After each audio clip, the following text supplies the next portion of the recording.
예수님께서 예루살렘 성전에서 이제 이렇게 말씀을 가르치셨습니다. 예수님께서 성전에서 자신을 드러내시고 말씀을 가르치셨을 때에 예루살렘에 사는 어떤 사람들이 예수님을 보고 하는 말이, 야, 저 사람은 죽이고자 했던 사람이 아니냐라고 이야기를 하죠. 그랬음에도 불구하고 아무런 유대인들은 이렇게 예수님을 잡으려고 하지도 않습니다. 또 죽이려고도 하지 않습니다.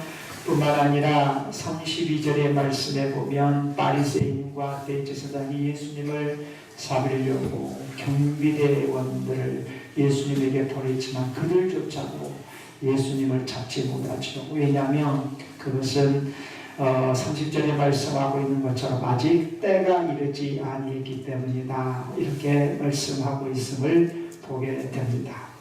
이제 오늘 본문에 돌아와서 보면 명절 끝날고 큰 날에 본문 37절 말씀해 보시면요, 예수께서 서서 외쳐 이르시되 누구든지 목마르거든 내게로 와서 마시라, 이렇게 말씀합니다. 여기서 명절 곧 끝난 날에 이렇게 말하고 있는데, 명절은 지금 초막절입니다. 당시에 명절은 유대인들이 명절을 지킬 때에 7일 동안 명절을 지켰지요. 그러면 이 명절이 끝난다라는 것은 초막절에 끝나는 시점을 이야기합니다. 7일간의 이 초막절이 끝나는 시점을 가리키는데, 그러니까 7일이 지나고 8일이 되어지는 날짜이겠죠. 그러면 이 명절 끝난 날, 곧 큰 날이라고 했는데, 이 날은 어떤 날을 가리키냐면 한마디로 말해서 이렇게 성회로 모여지는 이 오늘 말하는 주일이라고 이야기할 수 있겠죠. 그러면 여기 명절 끝날 곧 큰 날에 예수께서 서서 외쳐 이르시되 누구든지 목마르거든 내게로 와서 마셔라, 이렇게 말씀하는데, 왜 명절 끝난 날에 예수님께서 이렇게 누구든지 목마르거든 내게로 와서 마셔라고 말씀하셨을까? 자, 이 명절의 절정에 이르렀을 때 예수님께서 예루살렘 성전에 가셔서 가르치셨잖아요. 자신을 드러내셨고, 그리고 가르치시고 나신 다음에 명절이 끝난 날이 되었어요. 그랬을 때 예수님께서 많은 무리들을 향해서 뭐라고 말씀하셨냐면, 본문 37절에서 말씀하고 있는 것처럼 누구든지 목마르거든 내게로 와서 마셔라, 이렇게 말씀합니다. 그러면 이 8일째 날, 7일 동안 초막절을 지키고 8일째 날은 성회로 모이게 되는데, 이 성회로 7일 동안 어떤 일을 했냐면, 제사장들은 실로암 못에 가서 물을 길러서 성전까지 한 길로 쭉 서서 성전까지 행진을 하면서 제단에 물을 붓는 행사를 했어요. 그게 초막절에 했겠죠. 이 초막절, 그러니까 제사장을 비롯하여 많은 무리들이 줄을 지어서 실로암 못에 가서 물을 떠다가 그것을 이렇게 제단에 붓는 그 행사들을 했어요. 왜 실로암 못에 가서 물을 떠서 성전 제단에 이렇게 제사장을 비롯하여 많은 사람들이 물을 붓는 행사를 했냐 하면, 그것은 한마디로 말해서 하나님께서는 적절한 때에 비를 내려주시고 풍성한 것을 공급해 주시는 하나님, 그 하나님의 선하심을 기억한다라는 의미, 그리고 하나님 앞에 감사의 의미를 가지고 이 초막절 날 이 실로암 못에 가서 이 물을 떠다가 성전 제단에 붓는 그 의식을 했어요. 뿐만 아니라 후에 어떤 일들도 있었냐면, 이스라엘 백성들이 광야에서 출애굽할 때에 뭐죠? 결국 이 반석에서 물이 나오게 함으로 이스라엘 백성들이 목이 가라였을 때 갈증 낮추고 가는, 갈증이 나서 도대체 이렇게 살 수 없는 상황 속에서 이 반석에서 물을 내므로 이스라엘 백성들을 먹이셨잖아요. 그러니까 이러한 사건들을 기념하면서 결국 실로암 못에 가서 물을 길러다가 이 절길 때 제사장을 비롯하여 무리들이 보니까 줄을 서서 이 성전 재단에 이 물을 붓는 행사를 했어요. 자, 이렇게 황금 주전자에 물을 가득 채워서 이 성전 재단에 물을 붓는 이런 행사를 할 때에 한쪽에서는 많은 사람들이 뭘 했냐면 하나님을 향해서 할렐루야 하면서 찬송을 불러댔어요. 한쪽에서는 찬송을 불러댔고 지금 또 한쪽에서는 뭐예요? 제사장들을 비롯하여서 무리들이 주전자에 황금 주전자에 물을 떠다가 성전 서편에 있는 불뚝 제단에 이렇게 이 물을 붓는 이런 상황들을 우리가 잠깐 연상을 해보세요. 그런데 8일째 날에는 결코 이 의식이 있어요? 없어요? 없어요. 7일 동안에 이런 의식을 했거든요. 실로암 못에서 물을 떠다 붓는 의식을. 근데 8일째에는 이러한 의식이 없고 단지 뭘로 모이냐면 하나님 앞에 성회로 모였어요. 이 성회로 모였는데 이 성회로 모였을 때 많은 사람들이 지금 이제 성회로 모여 더 큰 날이 조막절보다 더 큰 날이라고 이야기하잖아요. 그렇다면 지금 많은 사람들이 성회로 이렇게 딱 모였을 때에 예수님께서 그 많은 무리들에게 뭐라고 이야기했냐면 누구든지 목마르거든 내게로 와서 마셔라 이렇게 말씀해요. 그러면 무엇과 비교해서 지금 예수님께서 자신을 생수로 물로 표현하겠어요. 실로암 못에서 물을 떠다가 붓는 행사를 지금 염두에 두고 이야기하고 있는 거예요. 예수님께서 이 실로암 못에서 물을 떠다가 성전 서평 불뚝에 제단에 물을 붓는 이 행사를 염두에 두면서 예수님께서 그것과 비교하면서 뭐라고 이야기하냐면 누구든지 와서 목마르거든 와서 내게 마셔라 라고 말씀하고 있는데, 그러면 실로암 못에 가서 물을 떠다 붓는 이것과 예수님 자신이 누구든지 목마르거든 내게 와서 마셔라는 이 생수의 것들을 서로 비교하면서 결국 진정한 생수는 누구냐, 그것을 이야기하고 있는 거예요. 진정한 생수는 누구냐면 이 누구든지 목마르거든 내게로 와서 마셔라 라는 이 말씀을 통해서 예수님 자신이 진정한 생수다. 그러면서 말씀하신 것이 이 생수로 인하여서 뭐가 열릴 것이다? 새로운 시대가 도래하게 될 것이다. 새로운 시대가 열리게 될 것이다. 이 새로운 시대라는 의미는 결론적으로 먼저 말씀드린다면 어떤 시대는 성령의 시대를 이야기하는 거예요. 지금 이것을 가지고.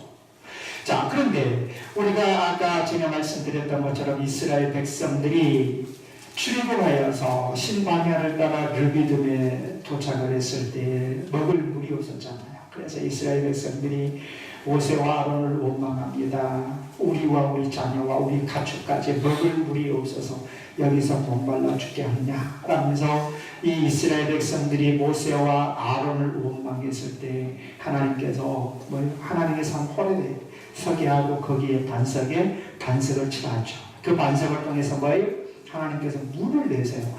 그러면 이 반석은 결국 출애굽하여 이스라엘 백성들에게 반석에서 물을 내게 하심으로 이 이스라엘 백성들을 먹이셨는데, 그럼 이 반석은 결국 무엇을 이야기하고 있냐면 한마디로 말해서 예수 그리스도를 예표하고 있는 거죠.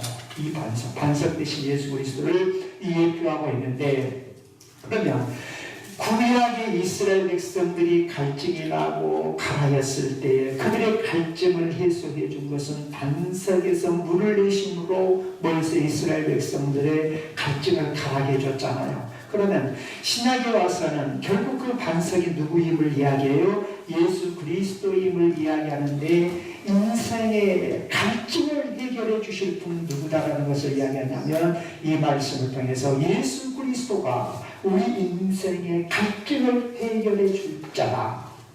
오직 예수 그리스도만이 인생의 갈증을 해결해 줄 수 있다라는 사실들을 여기서 말해요. 그래서 예수님께서 뭐라고 이야기하냐면 누구든지 목마르거든 내게로 와서 마셔라 이렇게 말씀하는 거예요. 그죠? 그러니까 예수님께서 지금 이 8일째 성회로 모였을 때 많은 사람들에게 실로암 못에 물을 붓는 이 사건을 염두하고 뭘 이야기하는 거예요? 정말 너희들이 인생의 갈증을 해결할 수 있는 길은 오직 한 길밖에 없다. 그것은 누구에게 나오는 길이냐? 바로 예수님 자신에게 나오는 길이다 라는 사실을 지금 이 누구든지 목마르거든 내게로 와서 마셔라 라는 말씀을 통해서 여기서 말씀하고 있음을 봐요. 자, 그러면 여기서 예수님께서 누구든지 목마르거든 와서 내게로 와서 마셔라. 누구든지 와서 마셔라 라는 이 말씀의 의미를 놓고 보면, 예수님께서 말씀하신 말씀의 의미를 놓고 보면 구원은 보편적입니다. 누구나 구원을 얻는다. 누구에게 나오면? 예수 그리스도에게 나오면. 그러니까 예수 그리스도에게 나와야지만 이 구원을 얻을 수 있는 거예요. 구원을 받는 일에 있어서 차별이나 어떤 제한이 있는 것이 아니라 구원은 보편적이에요. 구원은, 하나님의 구원은 보편적이기 때문에 예수님께서 뭐라고 말씀하시냐면, 이 초막절 마지막 성회로 모일 때 많은 사람을 향해서 누구든지 와서 나에게 와서 마셔라, 내게 주는 물을 마시라는, 누구든지 와서 마시라는 이 말씀을 보면, 하나님께서 인생을 구원하시는 그 구원은 보편적인 구원이구나. 누구나 하나님께서 구원하기를 원하시는구나. 그럼 누구나 하나님께서 뭐예요? 구원하기를 원하신다는 이 의미 속에는 뭘 우리가 발견할 수 있냐면, 하나님의 마음, 하나님의 소문적인 마음을 발견해요. 그래서 누구든지, 오늘 이 말씀에 보면 누구든지 목마르거든 내게로 와서 마셔라, 이 말씀은 하나님의 마음을 우리가 발견할 수 있는데, 그 하나님의 소문적인 마음이 뭐예요? 그것은 사람들이 누구나 다 구원받기를 원하신다는 거예요. 믿습니까? 하나님은 누구나 구원받기를 원하세요. 자, 그러면 어린이들만 구원을 받아야 되나요? 아이들이, 우리 저기 영환이하고 영선이도 하는 저희는, 그리고 우리 교회 자꾸 나와야 돼요. 여러분, 자녀들을 생각해 주는 것이 뭐예요? 정말 여러분들이 여러분의 자녀를 생각해 주고 사랑하는 의미가 뭐예요? 교회 데리고 나오시면 합니다. 오늘 새벽에 제가 새벽 예배를 마치고 이렇게 집에 들어가면서 툭툭 딱 머리에 스쳐 지나가는 것이 하나 있었어요. 그것이 뭐였냐면, 내가 그동안 이걸 실수했구나 하는 생각이 들었어요. 뭐냐면, 사람들에게 무슨 일이 있을 때 내가 성경을 읽혀야 하는데 병원을 찾게 하고, 그죠? 우리의 마음이 혼란스럽고 혼미하고 정신적인 이러한 문제가 일어났을 때 하나님의 말씀을 읽어야 하는데, 그죠? 하나님의 말씀을 읽으면 하나님의 말씀이 곧 능력이잖아요. 근데 하나님의 말씀을 안 읽어요.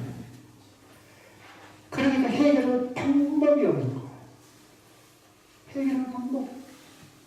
그러니까 이 생각이 번뜩 든 거예요. 새벽에 생각 맞추고 하면서.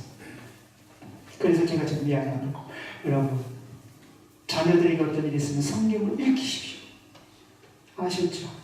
말 들었고 말 안 들으면 성경 읽히십시오. 성경 읽어놓으십시오. 성경을 읽다가 놀라운 역사가 일어날 것입니다. 아십시오. 왜냐? 하나님의 말씀은, 성경이 하나님의 말씀이죠. 그죠?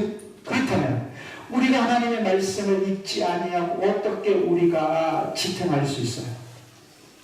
특히 오늘 여기 말씀에 보면 예수님께서, 하나님의 마음, 예수님께서 누구든지 와서 목마르거든 내게로 와서 물을 마셔라 하는 이 메시지 속에서는 하나님의 마음을 우리가 읽을 수가 있는데, 하나님의 마음은 누구든지 구원을 받기를 원하세요.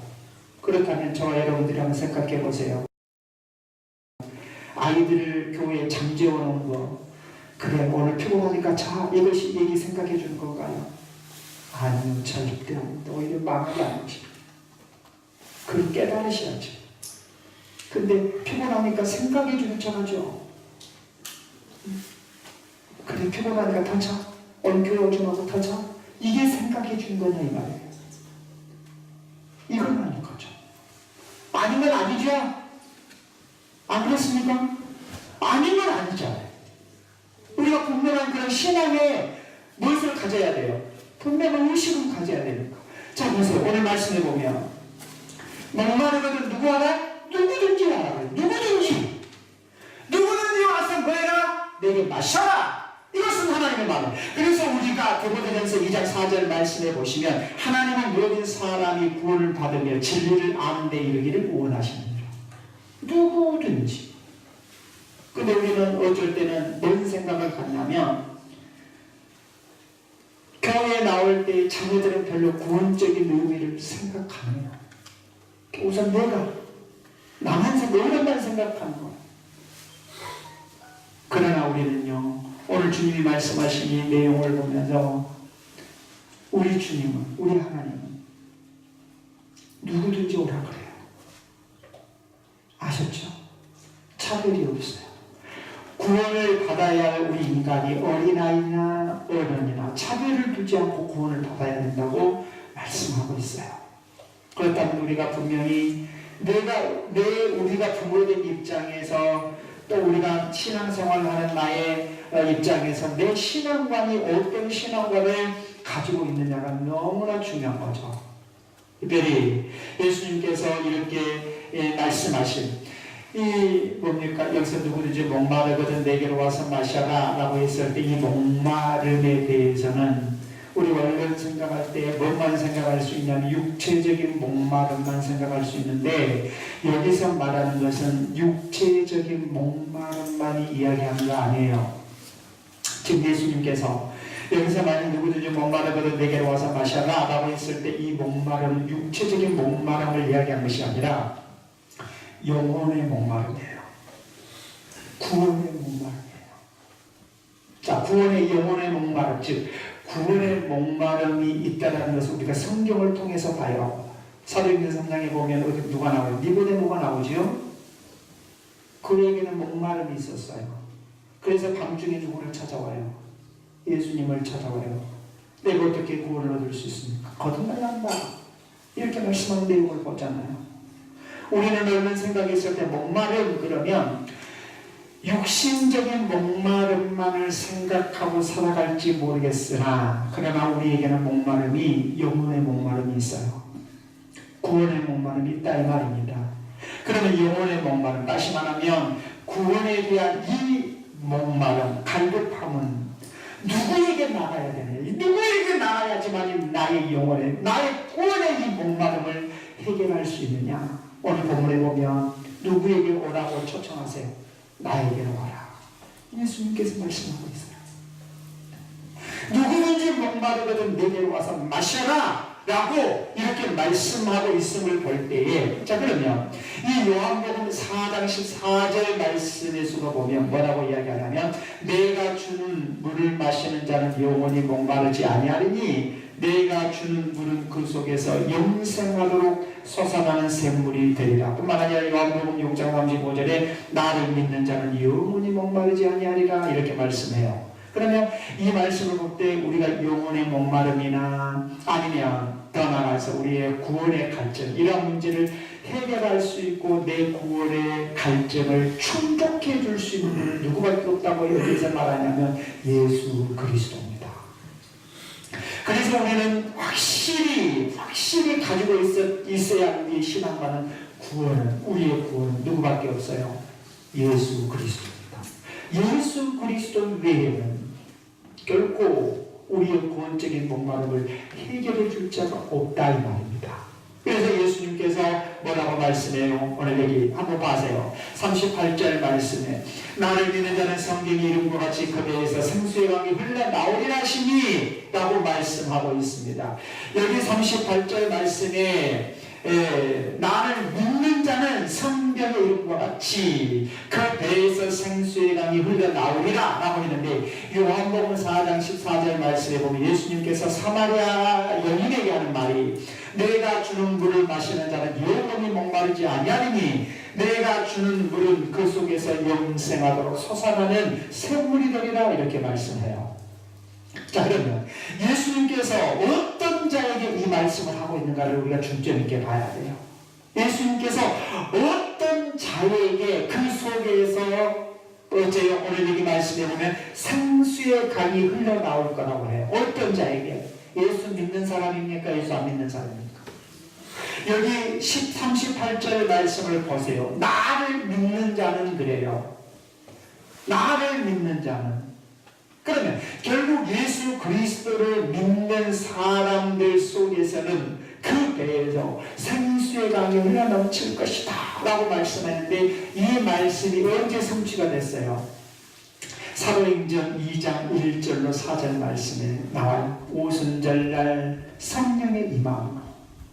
오순절날 나가 야라방에서 120명의 성도가 모여 기도했잖아요. 그때 성령께서 오순절날 성령의 임함으로 이 말씀이 성취가 되는데요. 자, 그러면 여기서 나를 믿는 자는 성경의 이름과 같이 그 배에서 생수가 흘러 넘쳐날 것이다 라고 말씀하는 것은 무엇을 이야기하고 있냐면, 한마디로 말해서 예수 그리스도를 믿는 자들이 받을 성령을 이야기하고 있는 거예요. 여기에서 예수 그리스도를 믿는 자들은 뭘 받게 되어 있다? 성령을 받는다 라는 사실을 이 지금 생수의 관계를 가지고 지금 예수님께서 말씀하고 있습니다. 자, 여기 38절 다시 한번 보셔요. 38절에 보면 그 배에서, 그 배에서라는 말은 그 배로부터, 즉 다시 말하면 여기서 그 배라는 말은 가장 깊은 곳으로부터, 우리 내면에 가장 깊은 곳으로부터라는 의미예요. 이 가장 깊은 곳으로부터라는 의미를 가지고 있는데, 특별히 유대인들에게 있어서는 감각, 사상, 정서, 신체 각 부위를 뭘로 보냐면 심장과 배로 온 것, 가장 깊은 곳으로. 그들이 가지고 있는 사상들은. 그러니까 어떤 면에서 보면 이 당시의 유대인들은 가장 내면적인 깊은 곳은 가장 내면, 정서, 감각, 전인격의 자리가 가장 자신의 내면의 깊은 곳에 있다고 생각한 거예요. 그러므로 결국 이 예수님께서 그 배로부터 생수의 강이 흘러난다는 것은 결국 이 말은 뭔가 하냐면, 사람들의 가장 깊은 내면으로부터 뭐가 흘러나올 것을 이야기해요. 목마르지 아니할 생수가 흘러나올 것을 이야기해요. 생수가 흘러나올 것을 이야기하는데, 그러면 이 헬라에서는, 이 헬라 철학에서는 여기서 배에서부터 이야기하잖아요. 여기서 배에서부터 이야기하는데, 헬라 철학에서는 코일리아라고 이야기하는데요. 이 코일리아라는 말은 욕망의 원천을 코일리아라고 이야기하는데, 헬라 철학에서는. 그러면 여기서 생수의 강이 배에서부터 흘러나온다라는 것은 한마디로 말해서 우리 안에 있는 감각과 사고와 정서와 깊은 욕망의 자리로부터 뭐가 흘러나와요? 생수가 흘러나올 것인데, 어떻게 해서 생수가 흘러나올 것이냐? 성령으로 말미암아 우리 내면에 있는 모든 것들이 정결하게 되므로, 우리 안에 있는 모든 내면에 있는 것들이 정결하게 됨으로 인하여서 결국 어떻게 될까? 생수의 강이 흘러나올 거예요. 즉 이 생수의 강이 흘러나온다는 것은 우리가 마치 어느 생각에 물이 철철철철 흘러넘친 것처럼 이야기하는데, 이것을 가지고 예수님은 어떤 비유를 어떻게 말씀하신 의도였냐면, 생수의 강이 흘러넘쳐 나올 것이다. 이 말은 성령의 충만함을 입게 될 것이다 라는 사실로 이야기해요. 사랑하는 믿음의 성도 여러분, 그러면 여기서 생수라고 표현을 하고 있는데, 그러면 생수가 뭐예요? 생수가 뭐예요? 우리는 얼른 생수하면 마실 물을 생각하잖아요. 근데 예수님께서 지금 내게로 와서 마셔라. 그 생수의 강이 그 깊은 곳으로부터 흘러나올 것이다. 그럼 여기서 생수가 뭐예요? 이 생수가 뭐냐면, 예수님께서 여기서 가르치시는 생수는 성령을 가르쳐요. 성령을 가리켜요.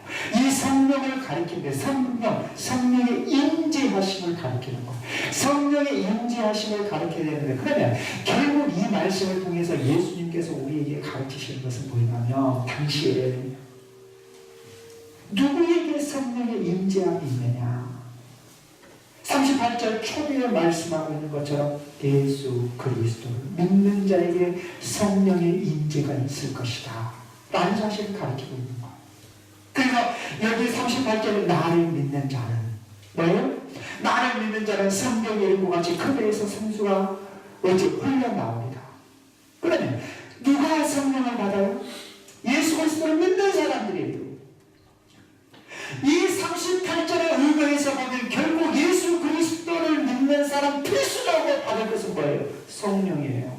성령을 받게 됨이 있다는 거예요. 예수 그리스도를 믿는 사람은 결국 성령을 받는 거예요.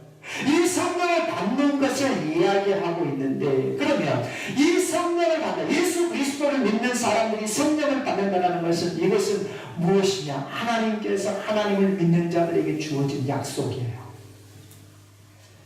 하나님께서 하나님을 믿는 사람들에게 주어진 약속, 주신 약속이 뭐냐? 예수를 믿는 사람들 뭘 받는다? 성령을 받는다. 그럼 저와 여러분들이 예수 그리스도를 나의 구주로 고백하고 있다면, 저와 여러분들이 이미 성령을 받은 사람이 안 받은 사람이?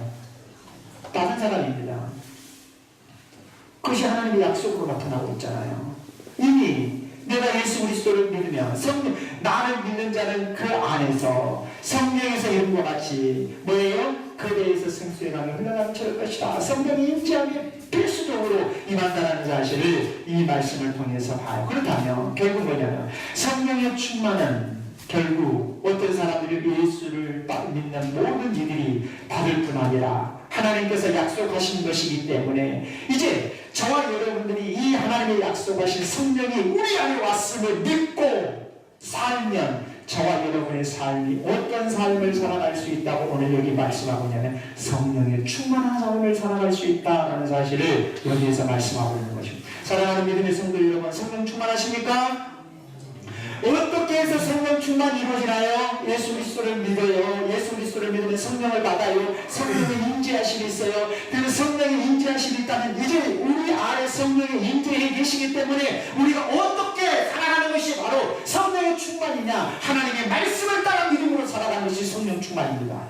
믿습니까? 어제 하면 소리가 좀 센차네요.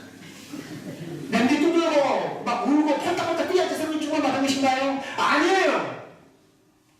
그게 아니고, 성령 충만은 이미 내가 예수 그리스도를 믿음으로 내 안에 누가 와 계세요? 성령님이 와 계세요. 이것은 하나님께서 우리에게 주신 약속이에요. 그럼 내 안에 성령님이 계신다면 이것을 내가 믿음으로 받고 믿음으로 주님이 주신 말씀을 따라 살아가는 것 그 자체가 뭐가 될 수 있다? 성령 충만이라는 거예요. 우리는 어떤 면에서 보면 성령 충만이라는 의미를 잘못 생각할 때가 있어요.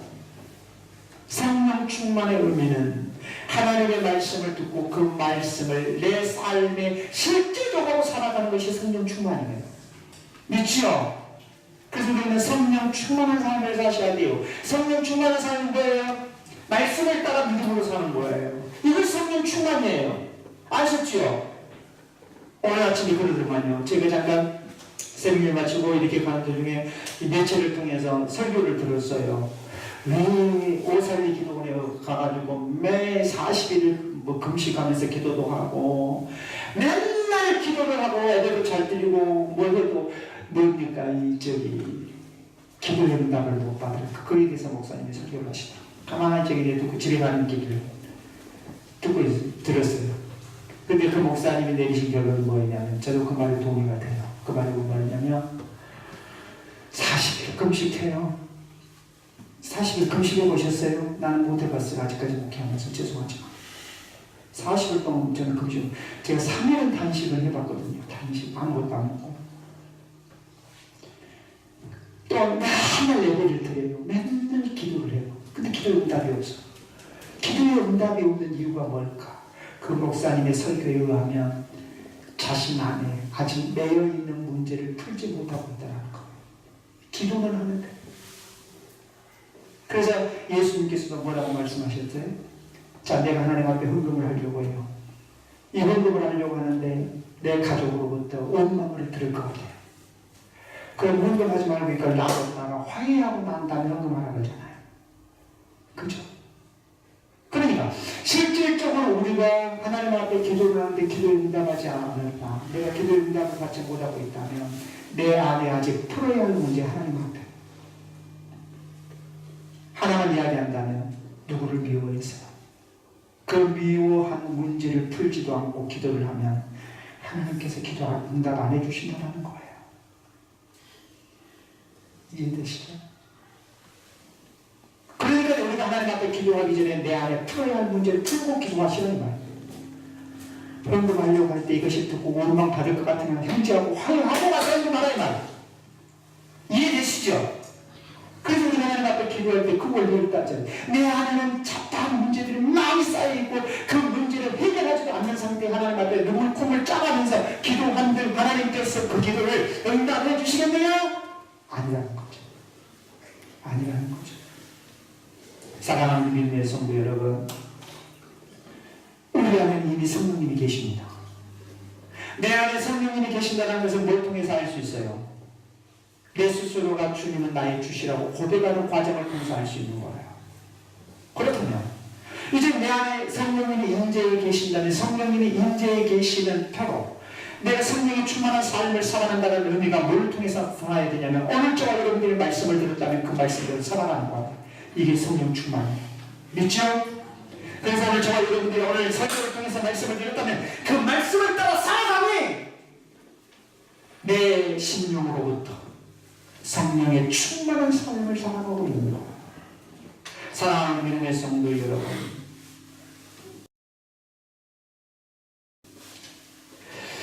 예수님께서 이렇게 성전에서 누구든지 와서 내게 와서 목마르거든 와서 마셔라. 또 오늘 여기 말씀해 보면 그 배에서 생수의 강이 흘러넘칠 것이다. 이렇게 예수님께서 가르치고 계실 때, 말씀을 선포하셨을 때 많은 사람들이 예수님의 그 가르침을 들으면서 반응들이 나타나요. 반응들이. 이 반응들이 나타나는데 그 반응이 어떻게 나타나느냐? 자, 여기 아까 제가 예수 그리스도를 믿는 자들에게는 성령의 임재하심이 있을 거라는 사실이 뒷받침된 내용이 39절이죠. 39절에 한번 보십시오. 이는 그를 믿는 자들이 받을 성령을 가르쳐 말씀하십니다. 37, 38절의 해석이 나와 있는 거죠. 그죠? 30절, 38절. 와서 마셔라. 그 배에서 생수가 뭐다? 흘러넘칠 것이다. 이것은 뭐예요? 그를 믿는 자들이 받을 성령. 이렇게 말하면서 40절 말씀을 한번 보세요. 이 40절 말씀에 보시면 사람들이 예수님으로부터 들은 말씀을 듣고 나타난 반응들이 나타나는데 40절 말씀에 어떤 사람은 뭘로 표현했어요? 선지자로 표현하죠. 예수님을. 또 41절 말씀을 보면 누구라고 표현해요? 그리스도라고 표현을 해요. 먼저 이 사람들 중에서 반응이 선지자라고 표현했는데 왜 예수님의 말씀을 듣고 사람들이 선지자라고 표현을 하고 있을까? 예수님을. 그것은 예수님께서 가르치신 이 내용을 듣다 보니까 마치 엘리야나 모세처럼 어쩌면 말씀의 위력, 말씀의 능력, 말씀의 어떤 권위가 있는 것 같아요. 그러니까 사람들은 예수님의 그 말씀을 듣고 참으로 있는 선지자구나 이렇게 표현을 하고 있는 거예요. 자, 그러면 이 말씀을 이 선지자라고 표현했던 사람들은 예수님의 말씀을 듣고 마음에 감명을 받았어요? 안 받았어요? 받았죠. 감명을 받으니까 어느 정도 예수님을 향해서 선지자라고 이야기할 수 있는 거예요. 두 번째 나타난 반응이 41절 말씀을 보면 그리스도라고 표현을 해요. 이 그리스도라고 표현을 하는데 이 그리스도라고 표현하는 사람은 어떤 면에서 보면 선지자라고 표현하는 사람보다도 더 친전적이에요. 더 진보적이에요. 진전적인데 그러면 이 말씀들을 보면 그러면 이 예수님의 가르치심을 듣고 그리스도라고 반응을 보였던 사람들이 그리스도라는 말은 메시아라는 의미가 아닙니까? 그런 메시아라는 이 의미를 어떻게 받아들였어야 되냐면 세상 죄를 지고 가는 하나님의 어린 양으로서의 메시아로 봐야 돼요. 근데 이들은 그리스도라고 반응한 이들은 예수님을 향해서 저는 하나님의 세상의 죄를 지고 가는 하나님의 어린 양으로서의 그리스도가 아니라 자기를 로마의 악재로부터 이끌어낼 정치적인 메시아로 봐버린 거예요. 그리고 나서 그를 뭐라고 했어요? 예수님을 향해서 그리스도라고 해요. 왜 그러면 이들이 천자 하나님, 세상 죄를 지고 가는 하나님의 어린 양이다 라고 메시아만을 갖는 것이 아니라 세상적인 로마로부터 자기들을 구원해낼 메시아, 정치적인 메시아로 봤냐? 그것은 뭘 통해서 여기서 이 사실을 뒷받침할 수 있어요. 결국은 예수님께서 잡히시고 고난당하시고 십자가에 못 박아 돌아가실 때 이렇게 고백했던 사람들이 다 예수님을 떠나버려요. 여러분, 저와 여러분들이 예수님을 또한 사사 또한 뭡니까? 우리가 신앙관을 가지고 예수님을 섬기느냐에 따라서 이렇게 차이가 있어요. 왜냐하면 왜 그리스도라고 반응했던 사람들이 예수님께서 십자가 고난당하 잡히시고 십자가에서 고난당하시고 죽으실 때 떠났어요. 자기 기대치에 못 미치니까 떠난 거예요. 오늘 우리는 마찬가지예요. 우리가 신앙생활할 때 잘못하면 내 기대에 못 미치니까 내 생각이 안 맞으니까 떠난 사람은 어떤 사람과 같은 사람이에요. 이거는 그리스도라는 의미를 명확하게 알지 못한 거예요. 그렇지 않겠습니까? 그러니까 내 생각이 안 맞으니까 떠나는 거예요.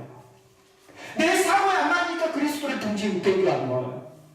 정말 예수 그리스도가 나를 위해서 십자가를 지시고 십자가에서 죽으시고 따라 다시 부활하셔서 하나님 나라 승천하시고 다시 오신 메시아가 된다면 어떻게 우리가 우리의 구원자 되신 그리스도로부터 우리가 배교할 수 있겠습니까? 없죠. 떠날 수 없죠. 근데 그 메시아관을 천국까지니까 어째요? 문제가 있으면 떠나버리는 거예요. 여러분, 저와 여러분들이 가지고 있는 이 메시아관이 하나님께서 말씀을 통해서 왜 예수 그리스도를 이 땅에 보내셔야만 했는가를 우리가 명확하게 알 수 있는 메시아관을 가지셔야 합니다. 그래가지고 그냥 우리가 신앙생활을 하면서 내 마음에도 안 맞고 내 생각도 안 맞고 내 뜻대로 안 됐겠네, 이게 아니고 이건 잘못된 메시아, 잘못된 신앙관이죠. 사랑하는 믿음의 성도 여러분, 또 하나의 반응이 나타났어요. 41절 말씀으로 예수님을 향해서 누구라 그래요? 41절 어떤 이들은 그리스도가 어찌 갈릴리에서 나오겠느냐 라고 이야기했는데, 그리스도라고 이야기했을 때 또 한 사람의 반응은 결코 메시아는 갈릴리에서 나오지 않는다라는 거예요. 그래서 예수님을 거부한 자들이에요. 그러면 무엇에 근거해서 그랬냐? 보세요. 여기 42절 말씀해 보시면 성경에 이르기를 그리스도는 다윗의 씨로 또 다윗이 살던 마을 베들레헴에서 나오려. 그러니까 자기들이 가지고 있는 성경적인 지식이 있어요. 그 성경적인 지식이 사무엘하 7장 12절 13절 10편 89편 3절과 4절 미가서 5장 2절의 의거에서 이야기하는 거. 베들레헴에서 메시아가 온다라는 거. 성경에서는 분명히 메시아가 오면 베들레헴을 통해서 온다고 했는데 어떻게 메시아가 갈릴리에서 나올 수 있겠냐? 이것 때문에 못 받아들입니다. 실질적으로 예수님께서 오실 때 태어나셨어요. 베들레헴에서 태어나셨어요. 그리고 어디에서 자라나셨어요? 갈릴리에서 자라나셨거든요. 예수님께서 베들레헴에서 오셨고 베들레헴에서 태어나셔서 갈릴리에서 자라나셨어요. 그러니까 이 사람들은 뭘 보냐면 갈릴리에서 이 베들레헴에 태어나셔서 예수님께서 갈릴리에서 자라나시니까 그 자라나는 과정을 보면서 결국 뭘로만 생각했냐면 이 갈릴리에서 이 태어나는 걸로 자라나는 걸로 갈릴리 사람으로만 본 거예요. 그러니까 결국 그리스도 예수님을 뭘로 받아들이지 못하냐면 이 그리스도 메시아로 받아들이지 못하겠다 이렇게 말씀하고 있음을 봐요. 그러면 결론적으로 이제 말씀을 듣겠습니다. 사랑하는 믿음의 성도 여러분, 논쟁이 일어납니다. 예수님의 말씀을 듣고 첫 번째 논쟁은 하나는 어떤요? 선지자. 또 하나는 뭐예요? 그리스도. 또 하나는 뭐예요? 어찌 갈릴리에서 태어나요? 이 논쟁이 막 벌어져요. 이렇게 논쟁이 일어날 수밖에 없었던 이유가 뭘까요? 왜 논쟁만 하죠? 여러분, 저와 여러분들이 신앙생활 하면서 왜 논쟁만 하려고 하죠? 왜 그런 것 같아요? 오늘 본문을 보면 왜 이 사람들이 예수님의 가르침을 듣고 논쟁만 하려고 해요? 그것은 예수님을 주의 주되심으로 보지 못한 거기 때문에 그래요. 즉, 예수님을 볼 수 있는 눈이 열리지 않았다는 거. 그러니까 못하게 이슈화시켜서 논쟁하고 있는 거. 사랑하는 믿음의 성도 여러분, 왜 주의 주되심을 보지 못하실까? 왜 많은 사람들은 예수님께서 성경에서 그렇게 가르치고 누구든지 와라, 목마르거든 와서 마셔라 하고 이렇게 외쳐대고 있음에도 불구하고 예수님의 말씀을 들으면서 서로 논쟁만 일삼고 있을까? 이것은 영적인 무지입니다. 영적으로 무지하니까 그것을 뭘로만 이야기하려고 논쟁거리를 삼으려고 하는 거. 사랑하는 믿음의 성도 여러분, 예수님께서 이렇게 예루살렘 성전에서 자신을 드러내셔서 열심히 이렇게 가르치심에도 불구하고 유대인들도 손을 못 댑니다. 잡아 죽이려고 했지만, 또 경비대원들을 보내서 예수님을 잡아 죽이려고 했지만 손을 대지를 못합니다. 이유가 뭘까? 첫째는 아까 말씀했던 것처럼 하나님 때가 아직 되지 않았기 때문에. 또 하나가 있어요. 그것은 7장 46절을 한번 보세요. 7장 46절을 같이 한번 읽어보겠습니다. 시작. 아랫사람들이 대답하되 그 사람이 말하는 것처럼 말하는 사람 이때까지 없었나요? 예수님의 말씀을 듣고 많은 사람들은 어떻게 받아서 감동을 받은 거, 이렇게 가르친 사람이 없습니다. 감동을 받아서 많은 사람들이, 그러니까 그 누구도 예수님을 잡으려고 하지 않고 있는 모습을 봐요. 사랑하는 믿음의 성도 여러분, 성령님은 우리 안에 거하심을 믿으시길 바랍니다.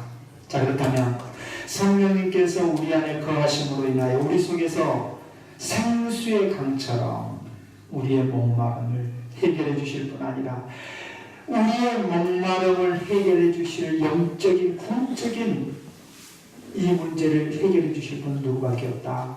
예수 그리스도밖에 없습니다. 그래서 오직 구원은 예수 그리스도입니다. 우리가 구원에 대해서 어떤 하나님 외에는 어떤 일도 우리를 구원시킬 수 없습니다. 오직 예수 그리스도만 우리의 구원입니다. 그러므로 이제 예수 그리스도를 나의 구주로 고백했다면, 고백하는 자가 여러분이라면 내 안으로부터, 내 속으로부터, 내 내면의 가장 깊숙한 곳으로부터 생수의 강이 흘러 넘쳐나기 위해서는, 즉 다시 말하면 성령의 충만한 삶을 살아가기 위해서는 어떻게 하셔야 되겠습니까? 하나님의 말씀을 듣고 그 말씀을 내 삶에 실제적으로 사셔야 합니다. 이것이 바로 하나님을 믿는 자로부터 나오는, 내면으로부터 나오는 성령의 충만함입니다. 이래서 우리 주님이 오늘 말씀하고 있음을 들으면서 저와 여러분들이 매일 살아가는 삶 속에 우리의 속으로부터 이 성령의 충만함의 은혜가 매일 삶 속에 넘쳐나는 아름다운 삶들이 될 수 있어지시기를 주님의 이름으로 축원합니다.